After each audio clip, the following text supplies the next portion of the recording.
আজ তোমাদের সাথে শেয়ার করবো আমি একটা হেলদি স্যান্ডউইচের রেসিপি, যেটা আমি সকালবেলা ব্রেকফাস্টে প্রায় খেয়ে থাকি। খেতে কিন্তু সত্যি বলছি খুব ভালো খেতে, দারুণ খেতে, তোমরাও ট্রাই করতে পারো। তো ফার্স্টে নিয়েছিলাম এখানে ব্রাউন ব্রেড আর কেটে রাখা কিছু সবজি, তোমাদের যেটা পছন্দ তোমরা সেই সবজিটাই নিতে পারো। তো ফার্স্টে দিয়েছিলাম আমি এখানে বিট, তারপর দিয়েছিলাম টমেটো, তারপর দিলাম ডিমটা আমি সেদ্ধ করে দিয়েছি, তোমরা চাইলে পোচ বানিয়েও দিতে পারো। দিয়ে দিলাম শসা, পেঁয়াজ, ওপর থেকে দিলাম একটু লেবু, মানে লেবুর রস, আর দিয়েছিলাম একটু চাট মশলা, আর লাস্টে দিলাম একটুখানি লবণ।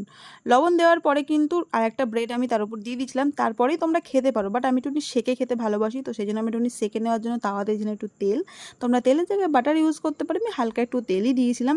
তারপরে একদিকটা ভালো করে ভেজে নিয়ে কিন্তু আরেক দিকটা ধরে উল্টাতে হবে, না ধরলে কিন্তু পেট থেকে সব নাড়ি বুড়ি বেরিয়ে যাবে, মানে যা যা ভেতরে দিয়েছো সব বেরিয়ে যাবে। তো এখানে দুদিকটা ভালো করে সেকে নিয়ে মাঝখানে পেটটা কেটে দাও, দিয়ে খেয়ে নাও, একদম রেডি গরমা গরম স্যান্ডউইচ। কেমন লাগলো?